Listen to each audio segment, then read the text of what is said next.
If you've ever walked through an old cemetery, you've probably noticed something interesting. Some people walk slowly and quietly, almost like they're in a church.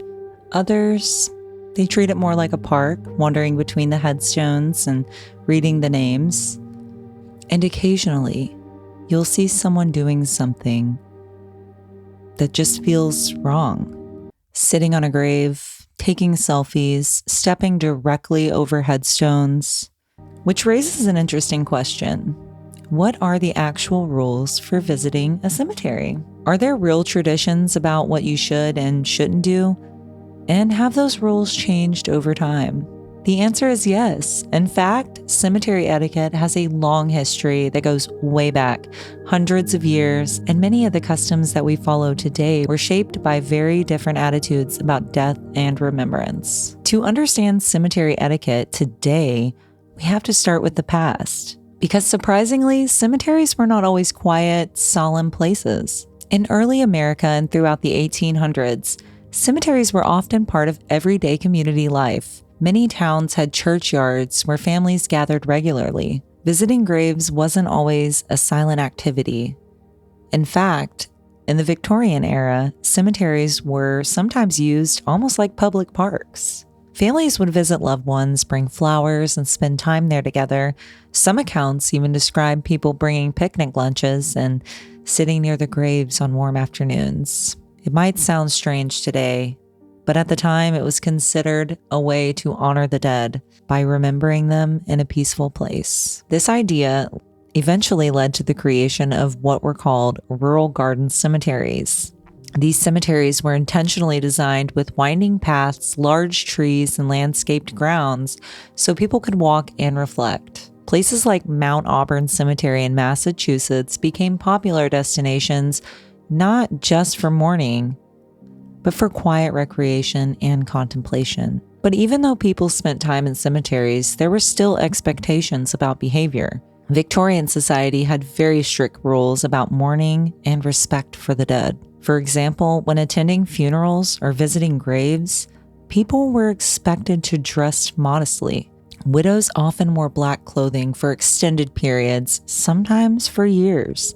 Speaking loudly, laughing, or behaving casually near graves was considered extremely disrespectful. These social rules gradually formed the foundation of what we think of today as cemetery etiquette. One of the most basic rules has always been simple.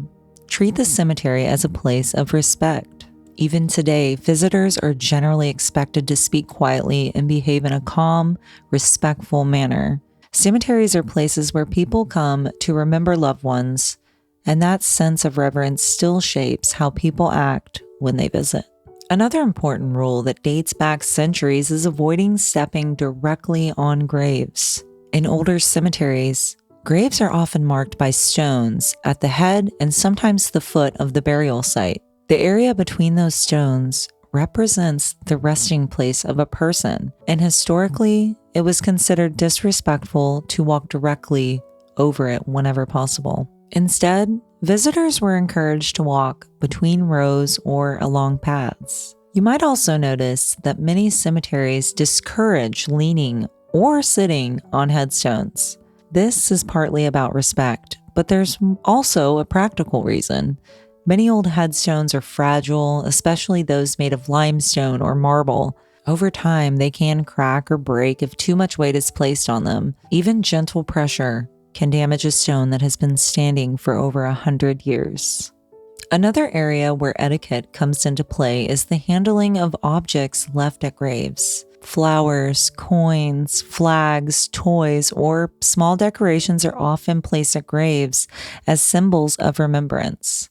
These items carry personal meaning for the families who left them there. Because of that, it's generally understood that visitors should never remove objects from a grave unless they have permission from the family or the cemetery administration. One interesting tradition that you may notice involves coins placed on military graves. In the United States, leaving a coin on a soldier's headstone is a way of showing respect and letting the family know that someone visited the grave. Different coins can carry different meanings. A penny often means that someone just simply visited.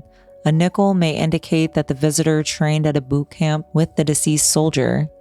A dime might suggest they served together in the military, and a quarter can mean that the person was present when the soldier died. Small traditions like this show how cemeteries continue to evolve culturally while still preserving old forms of respect. Modern technology has also introduced new questions about cemetery etiquette. Photography is one example. Today, many people visit cemeteries to photograph historic graves, document genealogy, or record local history. In some cases, photographing old headstones is considered acceptable, especially if the graves are historical. However, photographing recent graves or funerals without permission is generally seen as inappropriate. The key idea is awareness. If a cemetery is still actively used for burials or grieving families are present, visitors should be especially mindful. Another modern debate involves cemetery exploration. Some people see cemeteries primarily as sacred places meant for quiet remembrance. Others view them as historical archives filled with stories about communities, families, and local history. In reality, they are both. Old cemeteries often contain valuable information about the past. The names, dates, and symbols carved into the stones can reveal patterns about disease, migration, wars, and the growth of entire towns. But even when studying history, the same principle applies: respect for the people who are buried there. Interestingly, some of the most important rules of cemetery etiquette are not written anywhere. Simply, they are traditions that have been passed down over generations. For example, many people instinctively lower their voices when entering a cemetery. Others pause for a moment when passing a funeral procession. These small gestures reflect a universal human instinct to treat burial places with dignity. No matter how cultures have changed, that instinct has remained remarkably consistent. At the end of the day, cemetery etiquette comes down to one simple idea. Remember that every name carved into a stone belonged to a real person.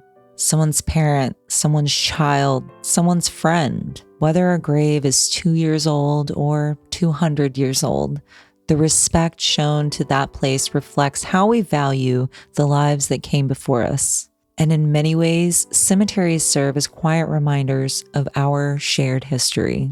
They connect generations, they tell stories, and they remind us that the people who built the communities that we live in today are still present in ways that we might not always notice. So the next time that you walk through a cemetery, take a moment to slow down, read the names, notice the dates, and remember that these places are not just collections of stones. They are chapters of history written in granite and marble, preserved for everyone willing to stop and listen. Thank you all, and until next time.